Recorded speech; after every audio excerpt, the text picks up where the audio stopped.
Ini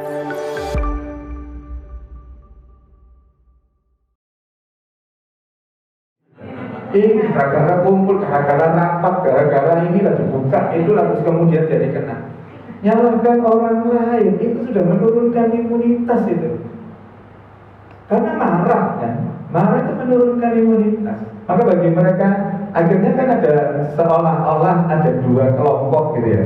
Yang satu menerima dengan ikhlas, yang pada perjalanannya Allah sembuhkan. Kalau tak Allah wafatkan, insya Allah ini jadi bagian dari yang syahid itu. Di sisi lain, orang yang mereka begitu marahnya, tidak mau menerima kondisi, tidak mau menerima keadaan, dia semakin drop sudah cepat aja finishnya sudah. Kapan masuk, beberapa jam kemudian sudah meninggal. Salah satu teori mengatakan bahwa kalau dia tidak bisa menerima kondisi sakitnya itu semakin memperburuk kondisi imunitasnya. Sementara COVID itu yang disebabkan oleh corona menjadi bagian dari virus, itu penyakit yang self-limiting disease, penyakit yang bisa sembuh sendiri asalkan imunitas tubuhnya baik, imunitas tubuhnya tinggi. Nah, maka kalau imunitas tubuhnya tinggi, sesungguhnya bisa melawan virus itu, walaupun pada tataran tertentu butuh dibantu dengan obat-obatan. Maka mereka yang kemudian ikhlas menerima itu, terus kemudian paham, kemudian tidak menyalahkan orang, kemudian doanya diperkuat, ikhtiarnya tetap dengan obat-obatan, dengan meningkatkan imunitas itu, ya alhamdulillah Allah sembuhkan. Tapi di sisi lain cukup banyak yang kemudian akhirnya Allah wafatkan, ya. Nah, kembali ke sini, hormon kortisol itu punya peran untuk menyebabkan stresnya seseorang. Karena apa? Karena hormon kortisol ini dikeluarkan secara periodik. Jadi hormon kortisol itu diminta dan diminta, dia akan berproduksi. Dia akan diproduksi oleh ginjal. Kortisol itu diproduksi oleh ginjal. Dia akan diproduksi, kemudian hasil produksinya itu akan dialirkan ke dalam darah. Jadi yang terus kemudian mengalir kemana-mana itu, diminta atau tidak diminta, dalam kurun waktu tertentu dia akan berproduksi. Prinsipnya seperti itu. Dan sinusoid itu naik pada kondisi tertentu kemudian turun. Jadi naik puncak kemudian turun, paling rendah naik lagi, nyampe puncak lagi, terus seperti itu. Ini puncaknya, ini puncaknya. Ada fase yang bagus, yang datar. Nah, ini kondisi yang normatif terjadi pada hormon kortisol itu.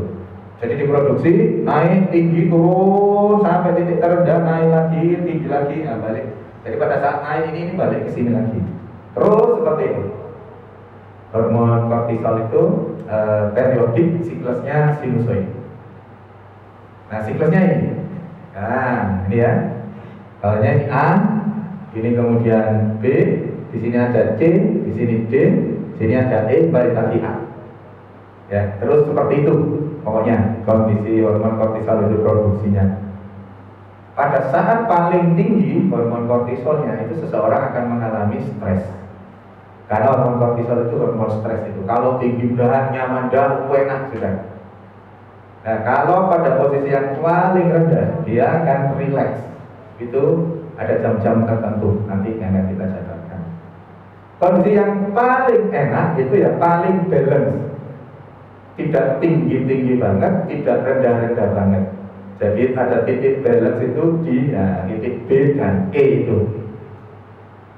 Yang A terjadinya kapan? Yang A terjadi antara jam 2 sampai jam 5 pagi. Jadi jam 2 sampai jam 5 itu lagi tinggi-tingginya hormon kortisol itu. Kemudian paling rendahnya hormon kortisol itu di jam 22 sampai 24. Gampang ngiteminya itu. Kalau jam 10 sampai jam 12, panjenengan kalau mau lihat Piala Eropa misalkan ya, mainnya jam 1 ya, mainnya jam 1. Nanti panjenengan kalau akan lihat itu jam 10 sampai jam 12 ngantuk pun. Tapi begitu lewat jam 12, jadi begitu lewat fase jam 12 itu sudah bisa tidur panjenengan. Karena melewati fase untuk kemudian naik lagi hormon kortisolnya itu. Apa kata orang sekarang? Kancilen. Ya kancilen itu kan kalau sudah lewat, tidak tidur, sudah naik lagi hormon kortisolnya dan bisa tidur. Fase ngantuknya sudah lewat. Fase hormon kortisolnya pada titik terendah sudah lewat. Nah, ini yang ternyata erat kaitannya dengan kenapa waktu-waktu sholat yang seperti itu. Nah, kita bahas ya titik A. Titik A itu jam 2 sampai jam 5. Di titik ini manusia itu akan merasa sangat ekstrim stresnya, sangat tidak enak, sangat tidak nyaman.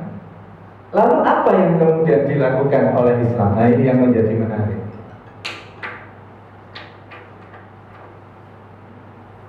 Sama semua ini. Nah, yang menarik itu ini. Pada saat di titik A, pada saat di titik A lagi tinggi-tingginya hormon itu, ya di titik jam 2 sampai 5 ini, yang fase-fase kita akan sholat tahajud sampai subuh itu, ini itu seolah-olah di counter, ya di counter ini, dipotong itu. Jadi pada saat hormon itu mulai naik untuk menuju ke puncaknya di titik A ini, bagi mereka yang sholat tahajud dan sholat subuh berjamaah, itu seolah-olah gini, mau naik, dipotong sama sholat subuh yang kita lakukan. Mestinya kan stres, tapi dipotong oleh sholat subuh kita. Akhirnya dia mencapai puncaknya ya di sini aja. Jadi puncaknya akhirnya di AA-nya di sini.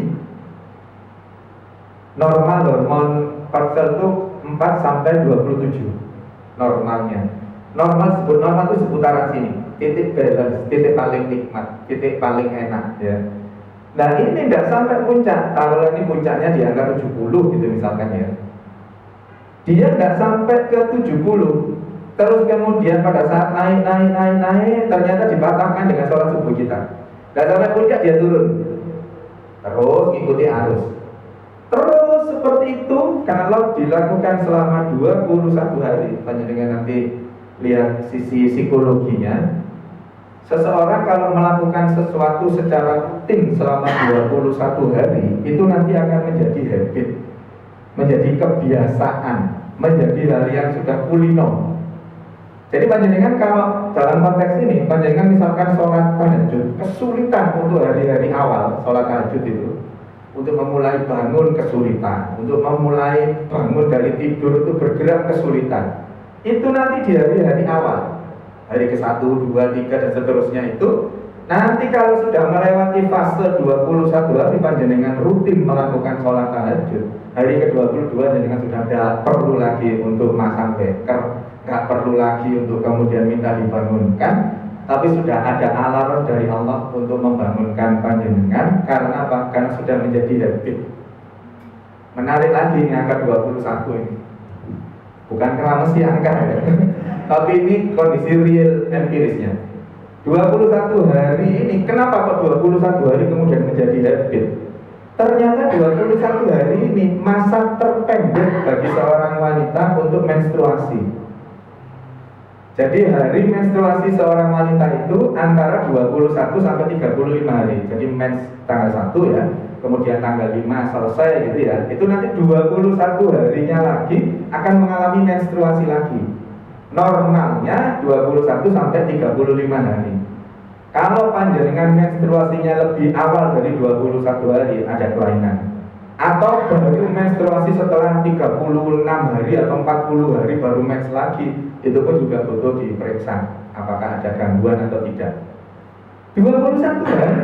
Maka pada konteks ini gak masalah bagi seorang wanita kalau kemudian melakukan sholat tahajud secara rutin itu, nanti sudah hari ke-21, hari ke-22 menjadikan menstruasi sudah gak masalah. Artinya hari-hari itu tetap akan berubah menjadi habit panjenengan. Jadi angka ini bukan sesuatu yang sembarangan ya. Kenapa kok kemudian penelitian itu seolah-olah akhirnya klop gitu ya, dengan 21 hari dan juga panjenengan yang menstruasi tercepat 21 hari itu. Maka karena begitu susahnya, begitu tidak nyamannya di kondisi jam-jam ini, itu menjawab pertanyaan kenapa kok subuh itu 2 rakaat.